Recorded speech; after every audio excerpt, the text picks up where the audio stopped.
But for what it's worth, if they had managed to steal a possession back based on that absurd drop kick that forced the Chiefs to take a fair catch, I would have been talking about that play perhaps for the rest of my life.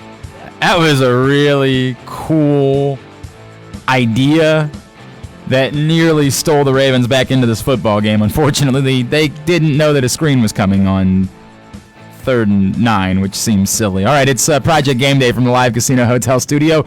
Look who's back! Look who's back! I'm in here. Rita's back. Hello, everybody. Did you miss me? Rita said, you can call me for the big games. That's what she said this year. She said, true. You can call me for the big games. I'll show up for those. You can let KZ do the Cardinals and the Dolphins. No, I actually like those games. I'm going to tell you why, right? Like, this game had so much hype going into it today. Deservedly so. Right. In the first half, well, if you're a Chiefs fan, it was great. If you're a Ravens or just a football fan, it was kind of like, well, I'm ready to be entertained. Where's the entertainment part? Right. Outside of the Mahomes touchdown where he throws it on the back foot. But the second half gets a little bit better, of course. But I just don't like the stress of dealing with these big games because I'm always concerned on are the teams. Well, we know one team is probably going to live up to the hype in the Chiefs. And they certainly did. And I think that the Ravens are a team now where win or lose, you're interested in watching them specifically because of the quarterback situation, right? There's so much to unpack about this one. By the way, she is the NFL chick, Syreeta Hubbard. I am Glenn Clark. This is the Project Game Day postgame show. Obviously, the Ravens come up short in Kansas City today, 33-28. They fall to 2-1 on the season. There's a lot to unpack at every different level, right? There's a lot to unpack from coaching decisions. Yeah. There's a lot to unpack from the play of your quarterback. There's a lot to unpack from how concerned are you about the secondary. There's a lot about this game to unpack. Weirdly, the Ravens weren't really in this thing until they suddenly were.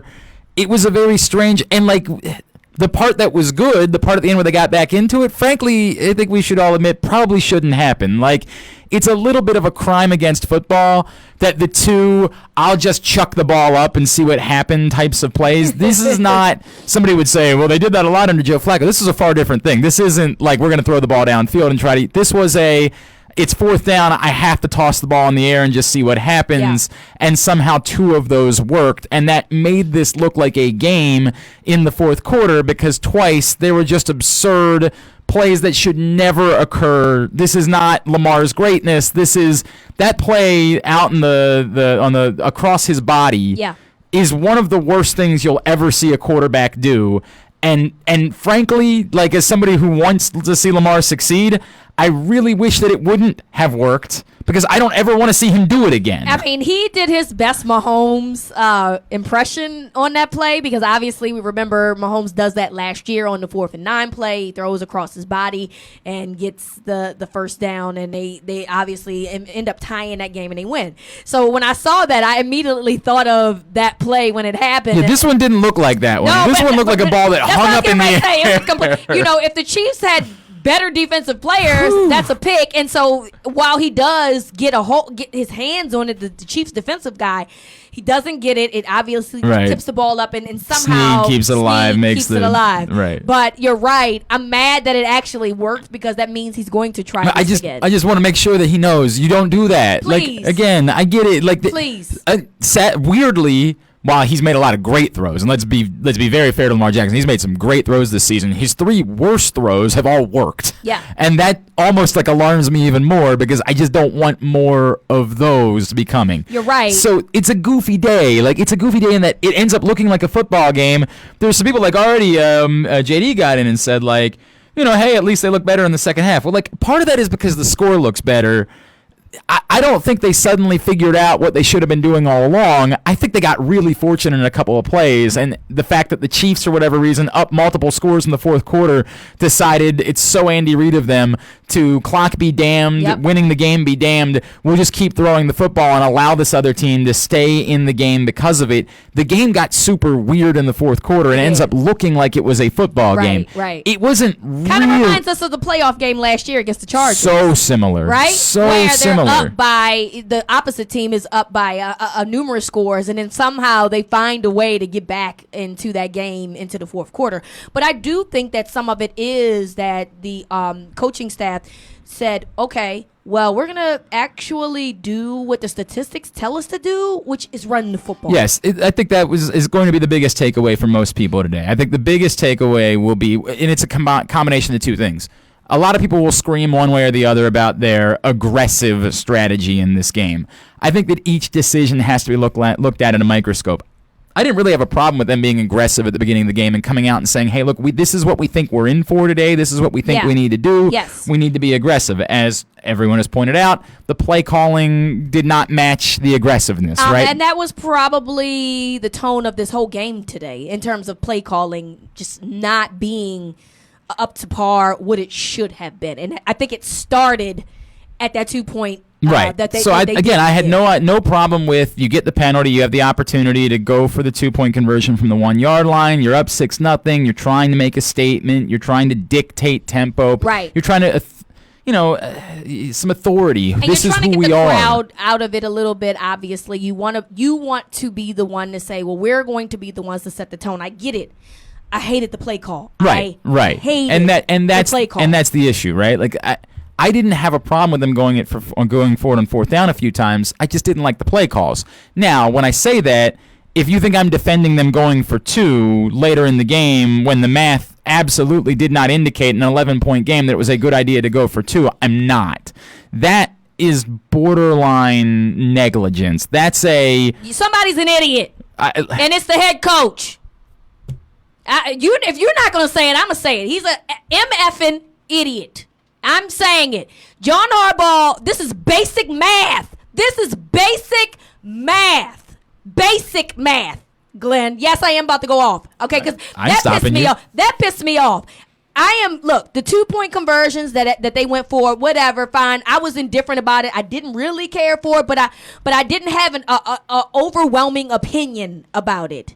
That one was stupid, and he's an idiot, because the last time I checked, the extra point meant it was going to be 20-30, which would have made it a 2-possession game, which only meant a touchdown, an extra point, and a field goal. Instead, your dumb ass, because you don't know math, decided to do that. And then you put your team, when they did score another touchdown, in a position where they absolutely had to get a 2-point conversion when they didn't necessarily have to do that. It could have been a 3-point game. Instead, they lost by 5 points.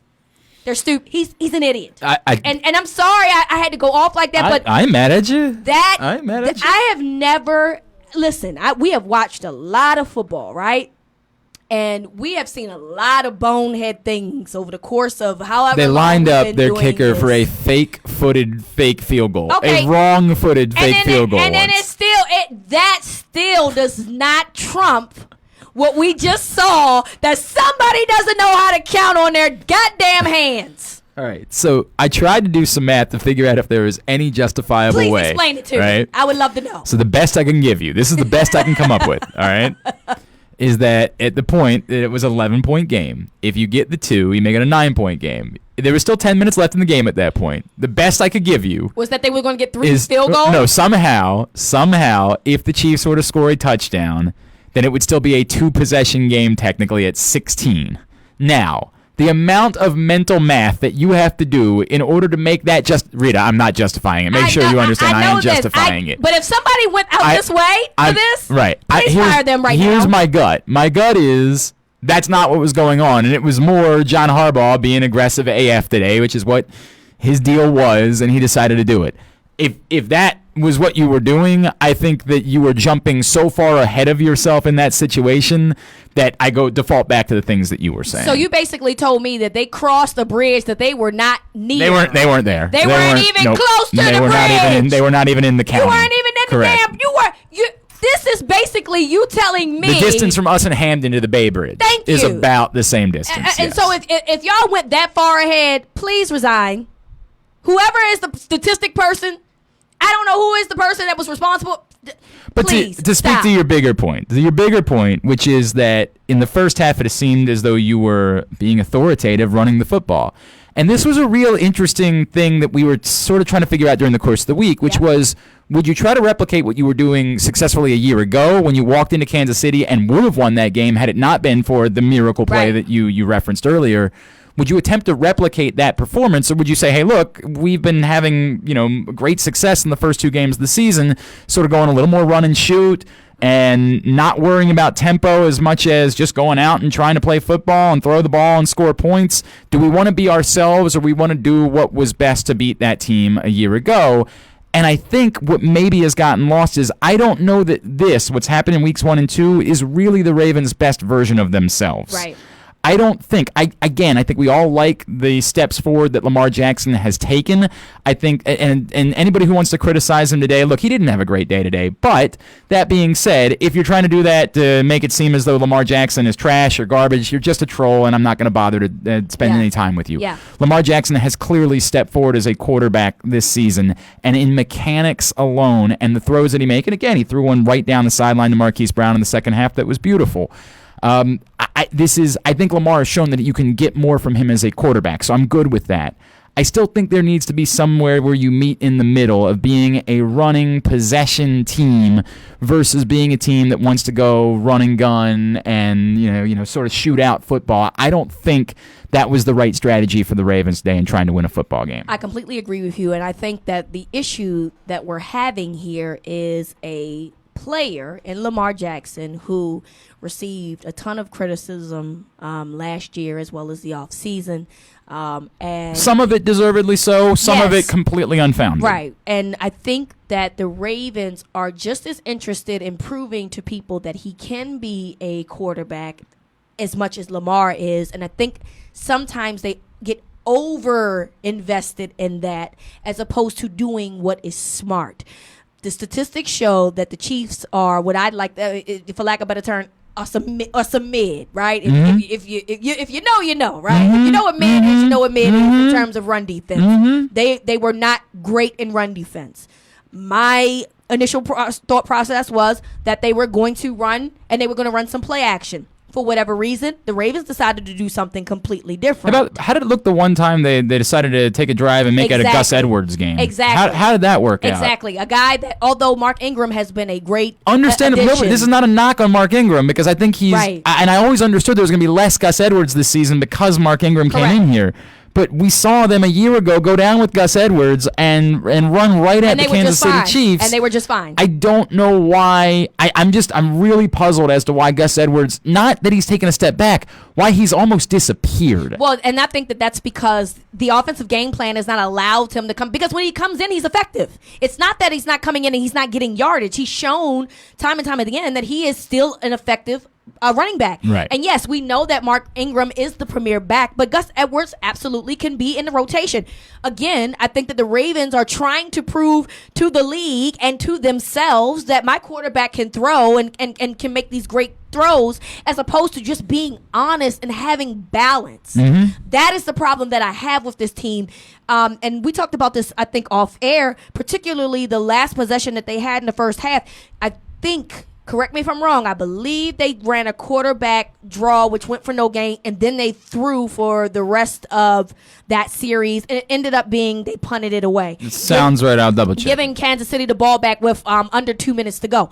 I don't understand why your game plan coming in, if it tells you that a defense is not really that great in run defense against a very good offensive team, why, number one, you're not running the ball more than you're passing. Number two, why time of possession is not important to you, because if it were, you wouldn't have been passing all of those plays under 3 minutes. You want to be able to try to move the ball downfield, but you also don't want to give that offense time to come back and score.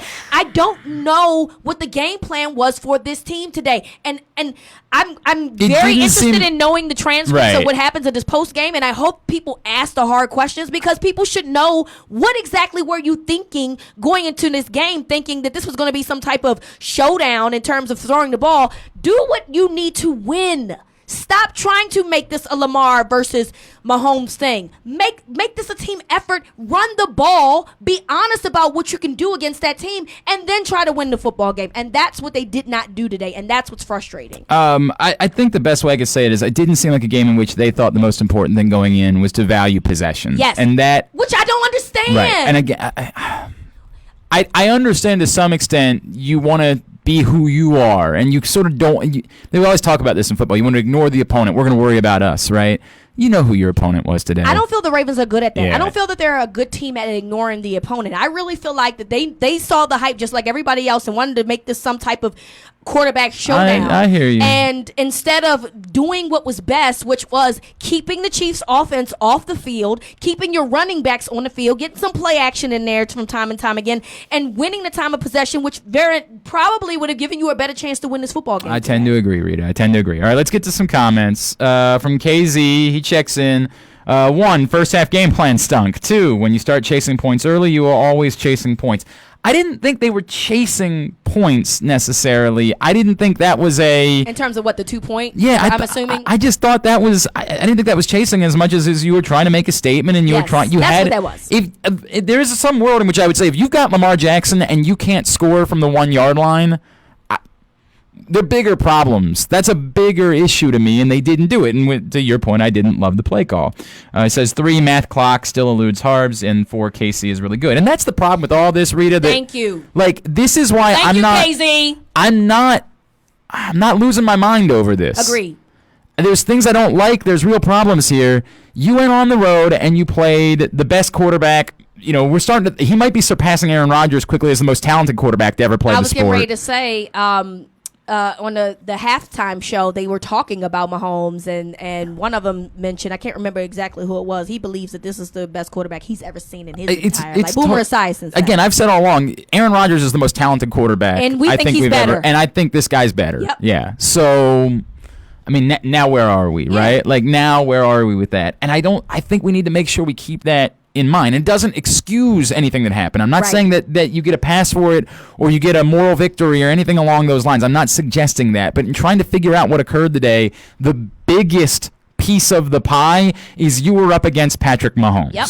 And I get it. If you're going to win a Super Bowl, you're going to probably have to beat Patrick Mahomes, right? Like, I understand that it's not hey, you just hope to avoid him all throughout the season. I mean, maybe you do. Maybe, not. I don't want to see him get hurt. But if he does, he does. It's what it is.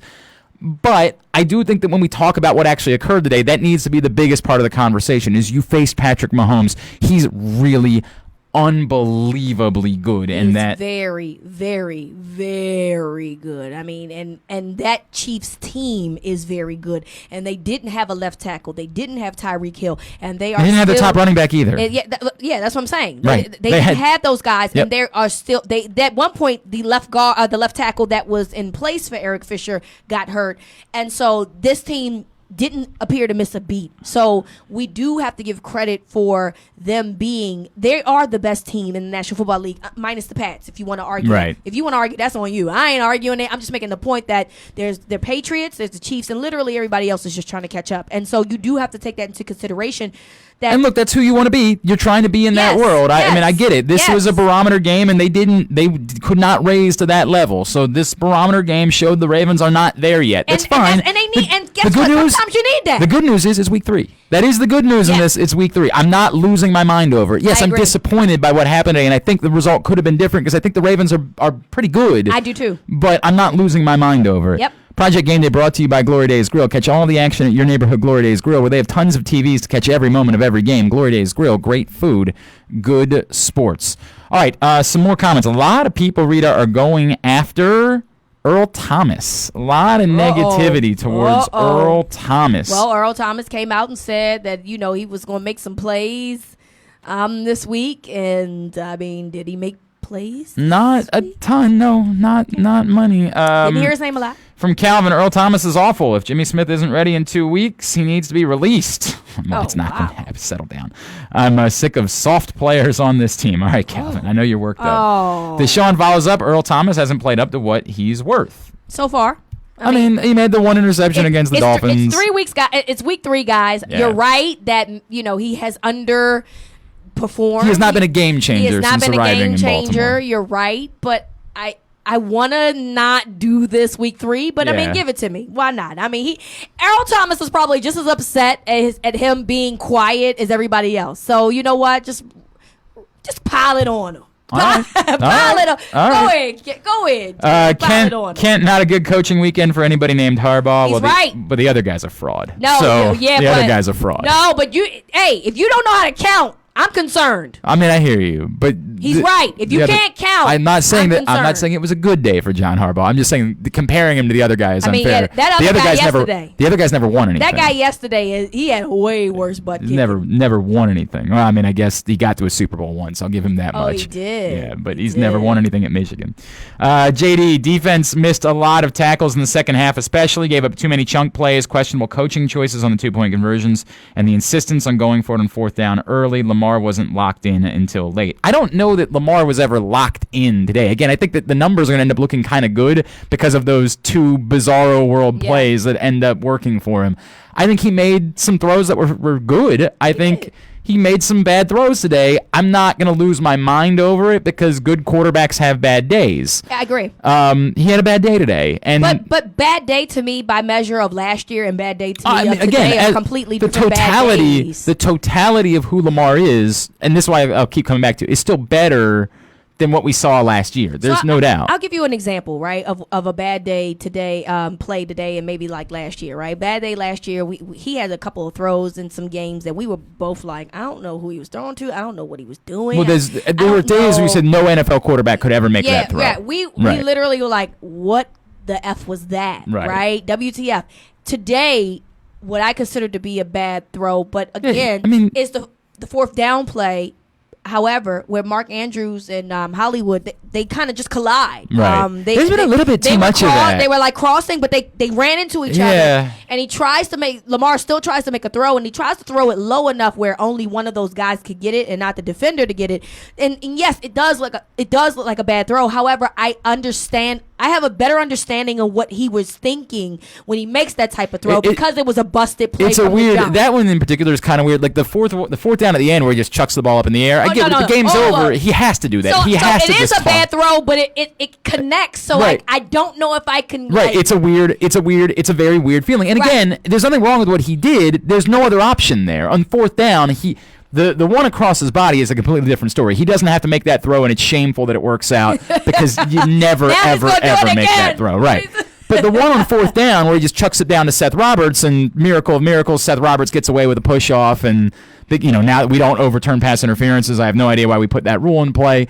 To shut coaches up. That's it. I guess. They're going to bitch about that, too, though. Like, let's make that clear. I mean, the Ravens bitched about it a week ago. This week, Andy Reid's going to bitch about it. Like, we're just going to keep bitching about it because is Andy Reid right? Was that probably a push-off? Yeah, absolutely. Yep. But the league has just said we're not overturning pass interference. Like, that mean we'll be proving that we're wrong. Right, we're not doing that. We're not doing that. You stop challenging it. We ain't doing it. That's the way it's going to go. Real talk. That's what's happened, and react to that however you will, but that's what happens. On fourth down, he has no choice but just toss the ball as far as he can and pray that someone can make a play. So I'm not mad at that one at all because there's nothing else Lamar can do in that situation. The only one I'm mad about is the one across the body that it's shameful. Yeah. But going back to the first one you're talking about, there was a weird, somebody, I think it was Dan Fouts said, well, in that situation, you just don't want to have that get picked. Well, in fairness, on fourth down, it ain't the end of the world if you get picked there. Like, give your guy. It's either a turnover on down. I mean, if it's incomplete, and turnover on down. With all the traffic that was around there, nobody was intercepting that ball and running it back, right? Like, if it gets picked, it's going to get picked, and there's going to be 6 guys right there. Right. I would actually argue in that spot, give your guy a chance to make that play, even if you're risking an interception in the process. But that's a step in the development. Well, that's what I'm saying. To me, it looks like a bad throw, but I do believe that he's trying to throw it low enough so that his guy is the only guy that's going to get that ball. I think that's his thought process. It just didn't work out the way that it does. So bad day Lamar in 2019 thus far, because this is his first bad day, by standards. Yes, right? Absolutely. Is a huge jump from bad day Lamar in 2018. 1,000%. From Mark, it's definitely this defense. Even last week, chunk plays, we need Jalen Ramsey. A lot of people talking about Jalen Ramsey. J.D. Ramsey would help a lot of the secondary issues, but good tight ends still cook this team. Well, that's my question. Okay, y'all talking about Jalen Ramsey so much. Travis Kelce had a whole nice little day today. So what are you at? The linebackers are just okay with y'all? Y'all. I mean, I really would like to know. Are you guys okay with how the linebackers played today? Because they were eating. No, I mean, I think these are two different conversations, but I think they're both worthy. They're both worthy. But my point being is that we're talking about Jalen Ramsey, but there's still there's still the middle of the field to me in pass coverage where sometimes these guys struggle. And I said on Twitter earlier this week, this would be the test because this is going to be the first week where they have a good tight end group over there. Well, particularly Travis Kelce, right? I mean, let's just single it out. But this will be the test for that linebacker group because everybody's saying, well, so far I don't miss C.J. Mosley. And yes, we do agree a lot of times C.J. Mosley wasn't the best in coverage. However, now you don't have Mosley. Correct. Were these guys going to step up? And to me, today, they struggled, linebackers. I thought that Peanut played well in week 1. Yeah. Yeah. No, they have not been great in pass coverage specifically. You're right. And look, I get it. There's not a lot of great inside linebackers and pass coverage in this league. And truth be told, and this is the part that we all missed the last couple of years, not all of us, but a lot of people missed the last couple of years, I don't think we realized how improved Terrell Suggs was in pass coverage, even as he was getting older and not quite the same world changer. He was still a pretty good pass rusher. He had really improved in pass coverage, and I think people kind of missed that and the complete linebacker that he became by the time his career ended here in Baltimore, and I do think they're missing that as well. Yeah. Jimmy Smith is coming. At some point, Jimmy Smith is coming back, right? Whether we get Jalen Ramsey or not, you're going to get an upgrade when Jimmy Smith comes back. What's the upgrade in the linebackers? And that's my question. No, it's a concern. Teams with good tight ends and pass-catching running backs continue to have success. That's a great point.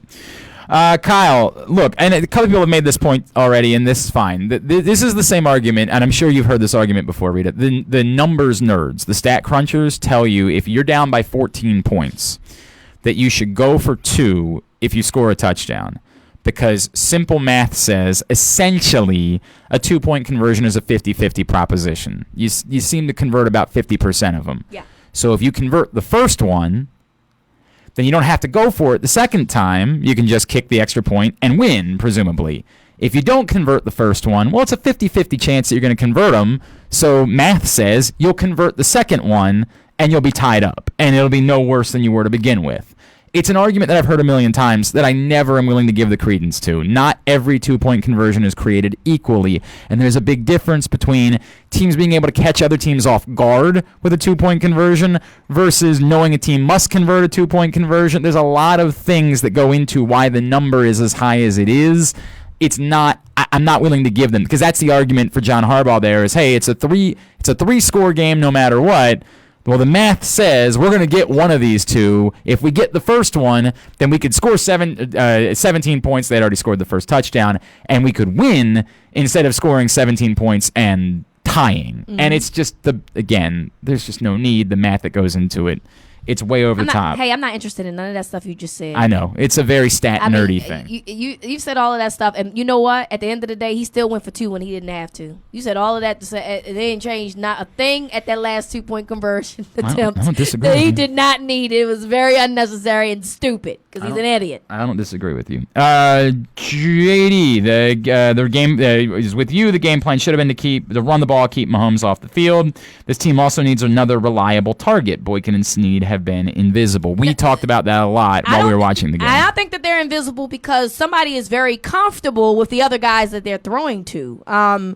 Because I think Lamar is very comfortable with his tight ends. I think he's very comfortable with Hollywood, and then somehow he just does not get other guys involved in the game. That is a problem to me. Now, again, that's a concern. As we pointed out, he threw the ball to the end zone to Miles Boykin. That's a play that Miles Boykin should have made, and he didn't. Willie Snead had a drop earlier on in the game as well. Still got to go back. This is the same issue that we had for years with a lot of the players around town, and you have to figure out a way to make it work. Now, when you throw the ball to them, they got to catch the ball too. So you can say it's a little bit on Lamar. He's got to mix it up a little bit more. But when those guys get those opportunities, they have to make the plays. I agree with that. And Snead didn't make the one. Boykin didn't make the one in the end zone. That becomes problematic. In a general term, yes, they need to get another wide receiver involved with the offense somehow, some way. It can't just be Marquise Brown and the tight ends. I mean, because if you're the defensive coordinator for the next week or the week after that, your game plan is kind of simple, right? I mean, and by simple, I know it's not as easy as it seems, right? Because you got 3 very good tight ends on the Ravens team, and you got 1 very dynamic wide receiver. So it's not as simple if you don't have the personnel to defend those guys. But, I mean, essentially, hey, well, these are the 4 guys he's throwing to. These are the 4 guys that he's throwing to. Correct. Be aware of those guys. If number 80 is on the field or if Snead is on the field, I'm not really concerned about we can put my third corner over there on that guy. I can ISO this guy, but I'm doubling 15 off the bat, and I'm making sure that my linebackers know to stay with whatever tight end is out there in that package. So they do need to find a way to mix this up because you're making it real simple for whoever's next in line that you to play the following week to say, okay, well, we know this was his pattern because this has been his pattern for 2 weeks now. No question. Project Game Day brought to you by Wise Markets as well as Glory Days Grill. A couple people are going the ref route. You're not going to get me on that one. You're just not going to do it.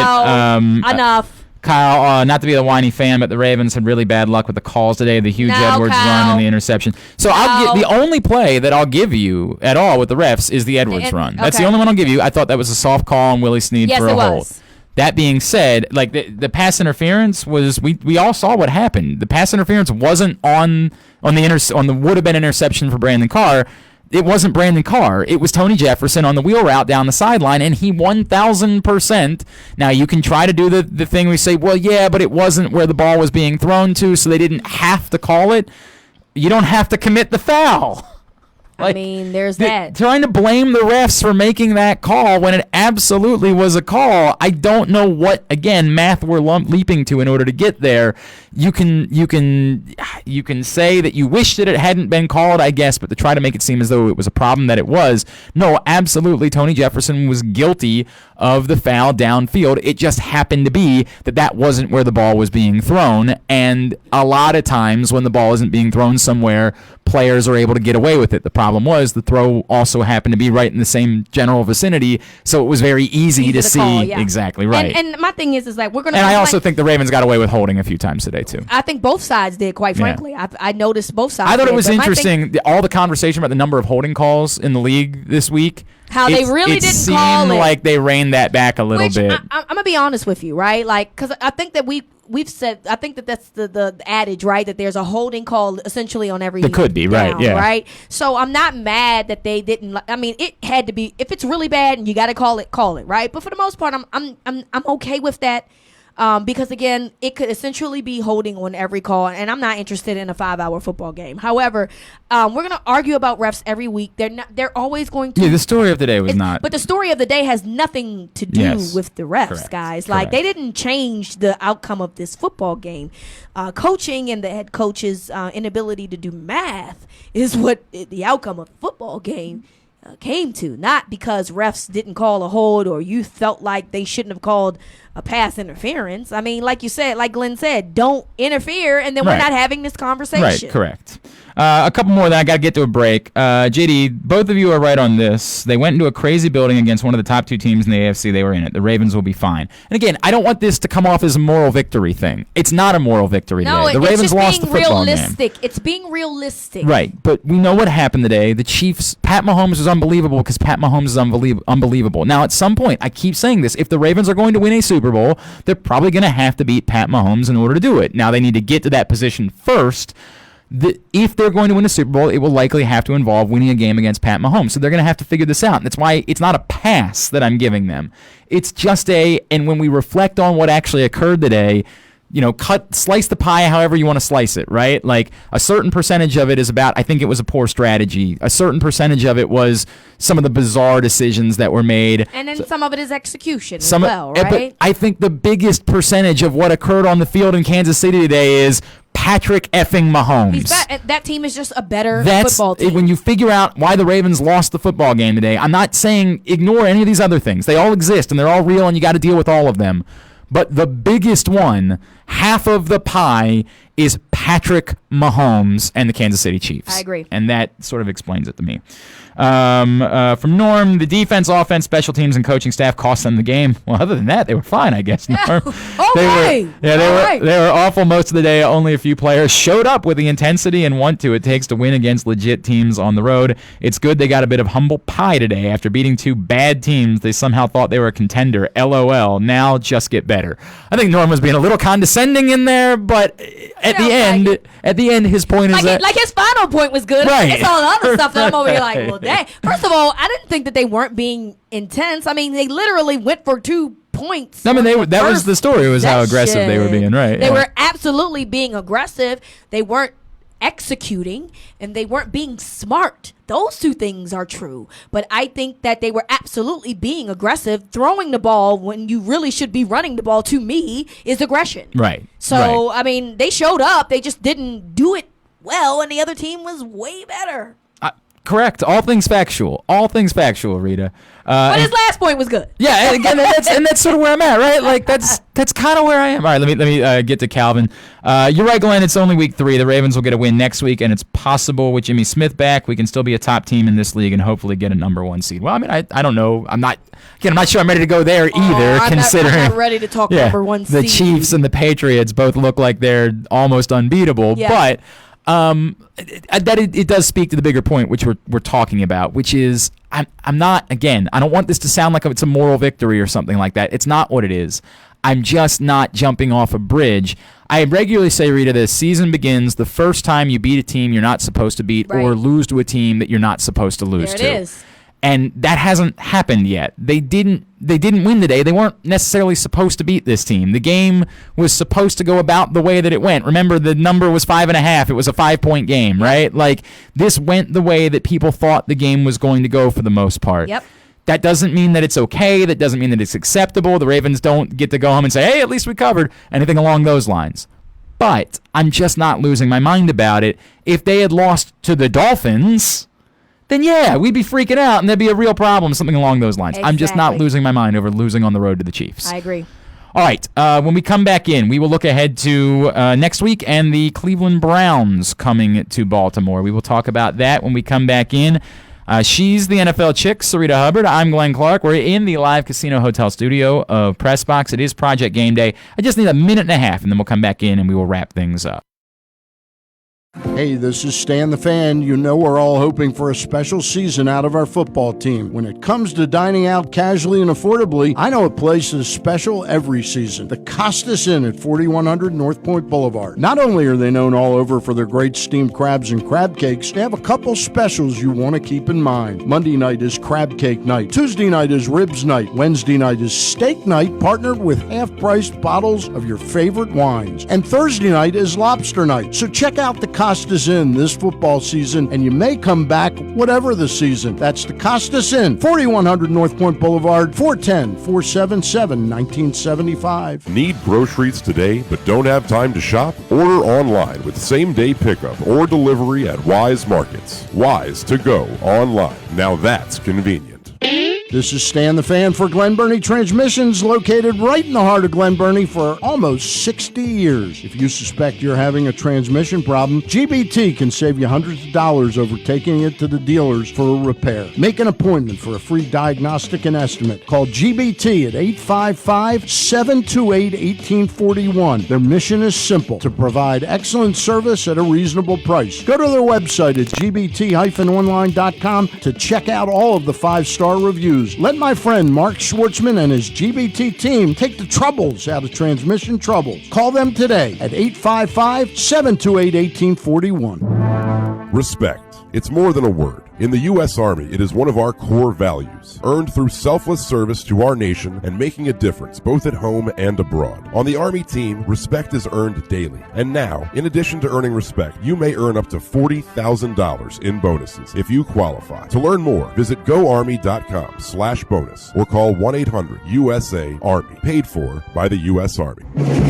Catch all of the action at your neighborhood Glory Days Grill, where we have tons of TVs to catch every moment of every game. Enjoy $5.99 burgers on Mondays, $5.99 nachos on Thursdays, and drink specials throughout the season to help you cheer on your favorite teams. Come in today and try something new from our seasonal menu. Glory Days Grill, great food, good sports. All right, back in here on Project Game Day from the Live Casino Hotel Studio. Glenn Clark, the NFL chick, Syreeta Hubbard. Rita, I guess let's put the bow on this week. Two thoughts. One, the Jalen Ramsey conversation isn't going anywhere until there's finality to it, one way or another. What's your gut tell you about how this is all going to play out? What are we talking about next week? Just Jalen Ramsey in general. I mean, just the entire. I don't think Jalen Ramsey is leaving Jacksonville. I think that somehow they'll find a way to make amends and pay him the money that he is looking to be paid. From what I understand, the owner really loves Jalen Ramsey, and that he and Marone are not on bad terms. They had a bad spat. Apparently, the issue is more with Tom Coughlin. That's what I was getting ready to say. Marone, the right? word on the street is it's a Tom Coughlin issue and not a Marone issue, and the owner Khan loves Jalen Ramsey and wants to pay Jalen Ramsey. So I'm not really on the bandwagon of Jalen Ramsey is about to get traded. I think if they can avoid that, they will. If he does get traded, If he gets traded. How real do you think the chances are the Ravens are involved? There's a lot of things here. Because, by the way, I'm inclined to agree with you. Like, if I had to bet something's going to play out here, I would stack the odds that he ends up sticking around in Jacksonville. But in terms of Baltimore trading, yes, the Ravens will have a lot of money on their cap next year, but you already have a guy in Jimmy Smith that you paid, and yes, I get it, guys. I know that Jalen Ramsey is better, and you can get out from under Jimmy Smith at the end of the season. But right, but hear me out, right? You still got to pay the guy. And so in order for the trade to happen, there has to be an agreement on how much he's going to get extended, right? Also, what are you willing to give up for Jalen Ramsey? Because I know that the rumor is 2 1s. I think that's a lot, but then there was starting to be some rumors swirling around that a first and Hurst and a third or something like that, right? And so I don't know if this is something that Eric DeCosta feels is necessary, but maybe if they are already looking to move on from Jimmy Smith after this season, maybe it is something that you think about. But again, you have to be willing to pay this man the money that he's going to be asking for. And while you will have the cap to do so, I mean, is his price tag going to be too much money? Is it going to be too much where you gave up too much and now I'm giving up the too much totality of the cost, right? Between the actual money and what you gave up to get this guy. And so we know that the Ravens like Jalen Ramsey. I believe that was who they wanted to draft when he got taken. Right, and that's where they ended up with Ronnie Stanley. So we know that that's a guy that they had on their radar anyway. So I wouldn't be surprised. But I wonder, do the Ravens feel like that they have a cornerback issue? That's where I am wondering. I'm concerned in that, where they feel like, well, Tavon Young will be back next year and we'll be okay. And if Jimmy can come around and have a good year, then that can work itself out. I think I'd be really surprised if Jimmy Smith was a Raven beyond this year. I'd be almost stunned if Jimmy Smith was a Raven beyond this year. I feel like he has to come back and play lights out for them to be like, okay, we're going to change our mind about that. And that's why I do think this is a real conversation. Like I did not laugh at this necessarily when it came up. I'm sure the Ravens are one of the teams that went to them and say, hey, I'm trying to kick the tires on this. What's going on with it? And you should, right? If you are a team that you believe is a playoff contender and you feel that a cornerback is something that you're going to need to be a very complete team, I think that you absolutely do need to find out what they're asking for. So I'd say maybe like a 50-50 probability, because then I say 50%, 50% of it is yes, because I do think that the Ravens have some interest in that potentially.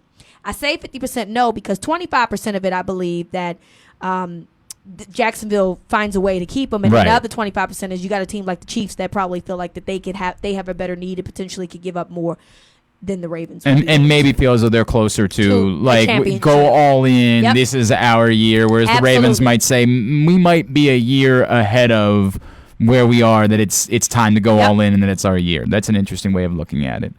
All right, the Browns next week at home. It will be interesting to see what Browns team we see tonight. Tonight they play the Rams. Have you been impressed with either team? Obviously, there's you didn't have Sam Darnold in the Jets. You didn't have the linebacker Mosley. Yep. So and you didn't. You didn't even have Trevor Siemian. You ended up playing against. And then I still didn't feel like that they were completely dominant. No, they hit a couple. No, they did hit a couple big plays to Odell, and that ended up being the difference in that game. And if you're concerned about something, obviously right now, given the state of the Ravens secondary, it would be their ability to hit big plays. We forget Odell Beckham is unbelievable, and they should be going to him a billion times a game. And Njoku is out for the rest of the year, right? Which was a big play to me. Was a big threat because we've already talked about this. I told you I don't really feel comfortable about these linebackers and coverage. No doubt. And Njoku being out, I don't know if that, to me, that's. Whew. It will be interesting to see if they can get Nick Chubb going tomorrow night. Yeah. It's been weird how they have just sort of not really done that at all. Yep. I don't know what to make of that. I don't have a good feel on the Browns yet, but this does if the Browns are in this thing. If the Browns are going to be a part of the story in the AFC North, then next Sunday is a big step in this process to trying to make sure that you at least assert yourself as being dominant in the division. Then we can start worrying again about whether or not they're ready to compete with the Chiefs and the Patriots, long term. But look, again, I think both of us are sort of coming from a place of not a great day, not the end of the world, long way to go. We expect the Ravens to be still better than the majority of the teams are going to be on their schedule for the rest of the season. Yep. And that didn't change because of anything we saw today in Kansas City. Yep. All right, well, tell everybody where they can find you. This is not what I don't like is that we get you back and then I got to wait a few more weeks until I can get you. I don't like that at all. At the NFL Chick on Twitter, at Gridiron Gals on Twitter, as well as Facebook, Instagram as well. So, yes, you can reach us and check out the Gridiron Gals podcast. And you'll be back week 6. That's your next time I got you. Week 6, Ravens-Bengals on October 13th. I think so. It better be. You better tell me if you're not. You better tell me now. I love having you in here. We miss doing it every week, but I like that we can get you when we get you because this is a lot of fun every time we can hang out. Yep. I'm back, of course, tomorrow morning for Glenn Clark Radio, 10 to noon. We're going to be Evan Washburn, who was on the sidelines today, is going to be joining us tomorrow morning. And then starting tomorrow, every Monday, Ravens lineman Bradley Bozeman will be checking in with us. Alabama's finest. And he and his wife have been doing some really wonderful things in the anti-bullying world around town. And we had just talked to him a couple weeks ago, and they were like, hey, what if we did this more often? And I said, sure, we like you. Obviously it's a good relationship to have. So Bradley Bozeman's going to be joining us every Monday after Ravens games this season. So looking forward to doing that tomorrow. That's awesome. Thanks to everybody who made Project Game Day possible. Oh, but you know what? Real quick to respond to Larry, because he did get in. We do need our receivers to get better involved as well moving forward. Not sure if it's the game plan, trust scheme, etc. I thought Boykin would be more than just a really good training camp guy. Well, again, it's 3 games in. I'm not really the write-off Miles Boykin just yet because he hasn't gotten involved for 3 games. But, yes, you'd like to see him. He was involved in the first game. He did have a touchdown. Don't take that away from him. That's fair. That's fair. I feel like I had a touchdown in that game. I know. I feel like it was that. If I was playing, I'd probably. Almost certainly that would be the case. All right, thanks to Costa Sin, Wise Markets, Glen Burnie Transmissions, the U.S. Army, Glory Days Grill. Appreciate all of them for making Project Game Day possible. Rita, love you. Always a lot of fun doing this. I will see you tomorrow for Glenn Clark Radio. And next week, our buddy Eric Arditi from Barstool Sports will be in with me for the Project Game Day postgame show after Ravens-Browns. All right, have a great week. This has been Project Game Day.